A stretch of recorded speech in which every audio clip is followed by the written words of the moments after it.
ದೆಹಲಿಯಲ್ಲಿ ಬಿಜೆಪಿ ರಾಷ್ಟ್ರೀಯ ಮಹಾಧಿವೇಶನ. ಕಾಂಗ್ರೆಸ್ ವಿರುದ್ಧ ಪ್ರಧಾನಿ ಮೋದಿ ವಾಗ್ದಾಳಿಯನ್ನ ನಡೆಸಿದ್ದಾರೆ. ಲೋಕಸಭೆ ಚುನಾವಣೆಯಲ್ಲಿ ಇತಿಹಾಸವನ್ನ ಸೃಷ್ಟಿಸಬೇಕಿದೆ. ಕನಸು ದೊಡ್ಡದಾಗಿದ್ದಷ್ಟು ಸಂಕಲ್ಪವೂ ದೊಡ್ಡದಾಗಿರುತ್ತೆ. ವಿಕಸಿತ ಭಾರತದತ್ತ ನಾವು ದೊಡ್ಡ ಹೆಜ್ಜೆ ಇಟ್ಟಿದ್ದೇವೆ. 10 ವರ್ಷಗಳ ನನ್ನ ಆಡಳಿತ ಭ್ರಷ್ಟಾಚಾರ ಮುಕ್ತವಾಗಿತ್ತು. 25 ಕೋಟಿ ಜನರನ್ನ ಬಡತನದಿಂದ ಮೇಲಕ್ಕೆತ್ತಿದ್ದೇವೆ. ನಾವು ರಾಷ್ಟ್ರ ನೀತಿಗೆ ಬದ್ಧವಾಗಿದ್ದೇವೆ, ರಾಜನೀತಿಗೆ ಅಲ್ಲ. ಬಿಜೆಪಿ ರಾಷ್ಟ್ರೀಯ ಮಹಾಧಿವೇಶನದಲ್ಲಿ ಮೋದಿ ಕೊಟ್ಟಂತ ಹೇಳಿಕೆ ಇದು.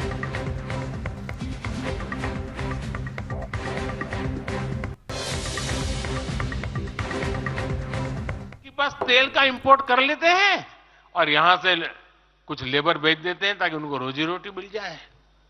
नहीं, अब ऐसा नहीं है। आज ट्रेड, टेक्नोलॉजी, टूरिज्म ऐसे अनेक क्षेत्रों में हमारे संबंध बहुत बेहतर हैं और हम निरंतर विकास कर रहे हैं। यहां तक कि अरब के 5 देशों ने मुझे अपना सर्वोच्च सम्मान तक दिया है। यह सम्मान मोदी का नहीं है, 140 करोड़ भारतीयों के सामर्थ्य का सम्मान है।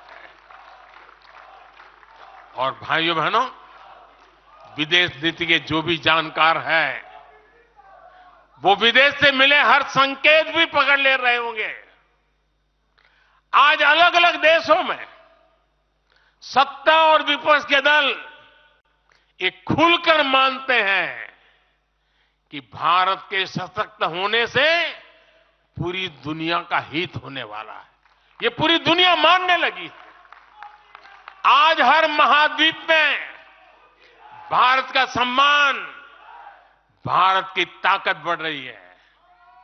हर देश भारत से गहरे संबंध बनाने पर जोर दे रहा है। और इन सब के बीच कोई देश हमारी सरकार से बातचीत के लिए, आप जानकर के हैरान होंगे, अभी तो चुनाव बाकी है, लेकिन मेरे पास जुलाई, अगस्त, सितंबर के डेट पड़े हुए निमंत्रण दे करके। इसका अर्थ क्या है? इसका अर्थ है कि दुनिया के विभिन्न देश भी बीजेपी की सरकार की वापसी को लेकर पूरी तरह आश्वस्त है।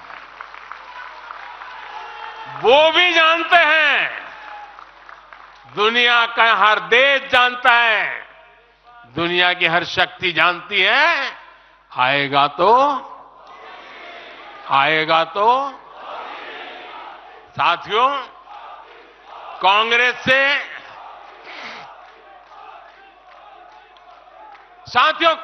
से देश को बचाना, देश के हर नागरिक को बचाना, हमारे बच्चों का, हमारे युवाओं का भविष्य बचाना बीजेपी के प्रत्येक कार्यकर्ता का दायित्व है। कांग्रेस का ट्रैक रिकॉर्ड हम सभी के सामने है। कांग्रेस अस्थिरता की जननी है। कांग्रेस परिवारवाद की जननी है। कांग्रेस भ्रष्टाचार की जननी है। और कांग्रेस तुष्टीकरण की भी जननी है। 70 के दशक में जब देश में कांग्रेस के विरुद्ध गुस्सा बढ़ना शुरू हुआ, तो खुद को बचाने के लिए उसने अस्थिरता का सहारा लिया। हर नेता की सरकार कांग्रेस ने अस्थिर की। आज यहां प्रस्ताव के समय इसकी चर्चा आई है, तो मैं ज्यादा उसके लिए कहता नहीं हूं। आज भी ये लोग अस्थिरता पैदा करने के लिए नई नई साजिशें कर रहे हैं। इन लोगों ने मिलकर जो गठबंधन बनाया है, उसकी भी यही पहचान है। कांग्रेस के पास विकास का एजेंडा नहीं है, फ्यूचर का रोड मैप नहीं है। ये देश को कभी भाषा के आधार पर तो कभी क्षेत्र के आधार पर बांटने में जुटे हुए हैं। साथियों, कांग्रेस का एक सबसे बड़ा पाप ये रहा है कि वो देश की सेनाओं का मनोबल तोड़ने से भी पीछे नहीं रहे। भारत की राष्ट्रीय सुरक्षा और सामरिक शक्ति को नुकसान पहुंचाने में कांग्रेस ने कोई कसर नहीं छोड़ी है। जब भी देश के रक्षा क्षेत्र में कोई बड़ा काम हुआ, जब हमारी सेनाओं ने कोई उपलब्धि हासिल की, कांग्रेस ने हर बार उन पर सवाल उठाए। आप सिर्फ सोचिए कि 5 साल पहले इन लोगों ने क्या कहा था। इन लोगों ने हर कोशिश की कि हमारी वायुसेना को राफेल जैसे एडवांस एयरक्राफ्ट न मिल पाए।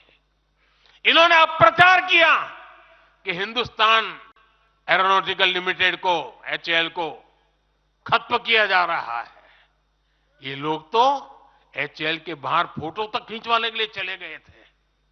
लेकिन देखिए HAL आज कैसे धूमधाम से आगे बढ़ रहा है। आज देखिए कितने सारे ऑर्डर आज उनके यहां बुक किए गए हैं। आज जरा देखिए HAL का मार्केट वैल्यू कितना बढ़ गया है। ये वही लोग हैं जिन्होंने हमारी सेनाओं के सर्जिकल स्ट्राइक करने पर उनके पराक्रम पर सवाल खड़ा कर दिया। जब एयर स्ट्राइक हुई तो उसकी सफलता के प्रमाण मांगे जाने लगे। कांग्रेस भारतीय सेनाओं के अपमान का कोई मौका नहीं छोड़ती। साथियों, कांग्रेस कितनी कंफ्यूज है, इसका उदाहरण मैं आपको देना चाहता हूं। कांग्रेस में लड़ाई चल रही है और बड़ी तगड़ी लड़ाई चल रही है, लेकिन मजा यह है कि सिद्धांतों की नहीं चल रही है,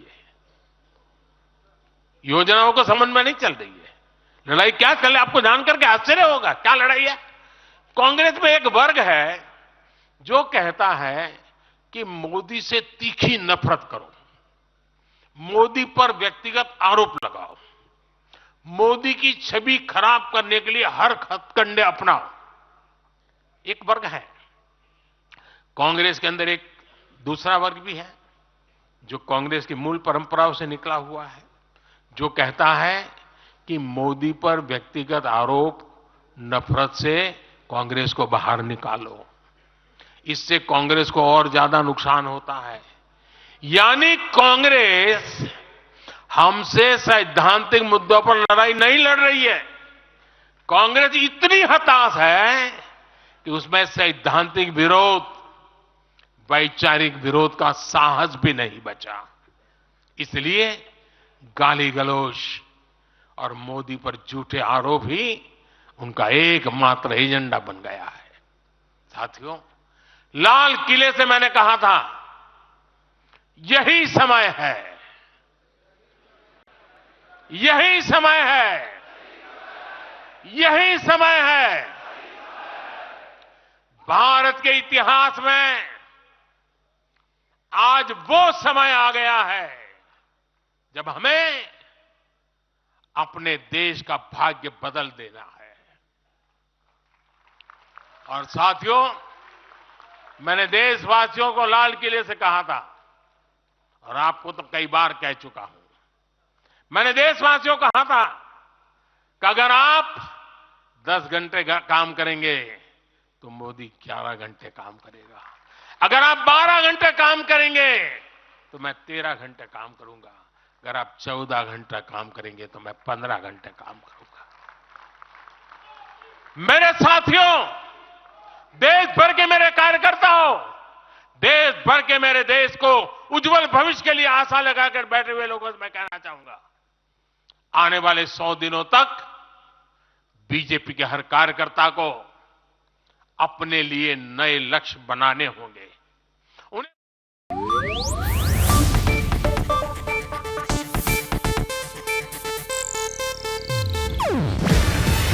ಇದು ಏಷ್ಯಾನೆಟ್ ನ್ಯೂಸ್ ನೆಟ್ವರ್ಕ್ ಪ್ರಸ್ತುತಿ. ನೀವು ನೋಡ್ತಿದ್ದೀರಾ ಏಷ್ಯಾನೆಟ್ ಸುವರ್ಣ ನ್ಯೂಸ್.